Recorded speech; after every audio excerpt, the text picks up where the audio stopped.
ఈరోజు స్పెషల్ పన్నీర్ కాజు కర్రీ. ఈ కర్రీ రోటీస్తో పాటు రైస్లోకి కూడా చాలా యమ్మీగా ఉంటుంది. అయితే ఈ కర్రీ ప్రిపరేషన్ కోసం ముందుగా పన్నీర్ పీసెస్ని క్యూబ్స్గా కట్ చేసి పక్కన పెట్టుకోండి. ఇప్పుడు ఈ పన్నీర్ పీసెస్లో 1 spoon chilli powder, 1 spoon garam masala, 1 spoon salt add చేసి మిక్స్ చేసి పక్కన పెట్టుకోండి. ఇప్పుడు స్టవ్ ఆన్ చేసి 2 టేబుల్ స్పూన్ ఆయిల్, కట్ చేసుకున్న ఆనియన్ పీసెస్ యాడ్ చేసి గోల్డెన్ కలర్లోకి వచ్చే వరకు ఫ్రై చేయండి. ఆనియన్స్ ఫ్రై అయిన తర్వాత కట్ చేసిన టమాటాలు కూడా యాడ్ చేసి టమాటాలు మగ్గినంత వరకు వేయించి స్టవ్ ఆఫ్ చేసుకోండి. ఇప్పుడు ఆనియన్స్, టమాటోస్, కొన్ని కాజు యాడ్ చేసి మిక్సీ పట్టి ఆ పేస్ట్ని పక్కన పెట్టుకోండి.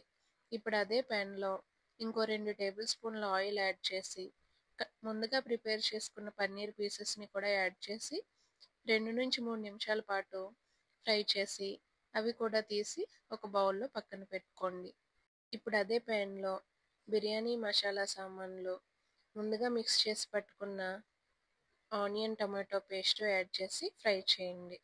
ఇప్పుడు అందులోనే అల్లం వెల్లుల్లి పేస్ట్ యాడ్ చేసి పచ్చివాసన పోయేంత వరకు ఫ్రై చేసిన తర్వాత అందులో 1 స్పూన్ కారం, 1/2 స్పూన్ గరం మసాలా, రుచికి సరిపడా సాల్ట్ కూడా యాడ్ చేసి బాగా 1 నిమిషం పాటు మిక్స్ చేయండి. ఆ పేస్ట్ అంతా 2-3 నిమిషాల వరకు ఫ్రై చేసిన తర్వాత 1 గ్లాసు వాటర్ యాడ్ చేసి మూత పెట్టి ఒక 5 నిమిషాల పాటు ఉడికించండి.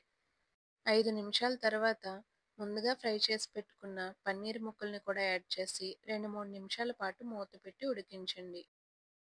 ఇప్పుడు అందులోనే కసూరి మేతి యాడ్ చేయండి. కసూరి మేతి వల్ల కర్రీ టేస్ట్ మరింత పెరుగుతుంది. తర్వాత కొత్తిమీర కూడా యాడ్ చేసి 5-6 జీడిపప్పులు యాడ్ చేసి 2-3 నిమిషాల పాటు ఉడికించండి. అంతే, ఎంతో టేస్టీ అయిన పన్నీర్ కాజు కర్రీ రెడీ. మీకు ఈ వీడియో నచ్చినట్లయితే ప్లీజ్ లైక్ చేసి సబ్స్క్రైబ్ చేసుకోండి. Thank you.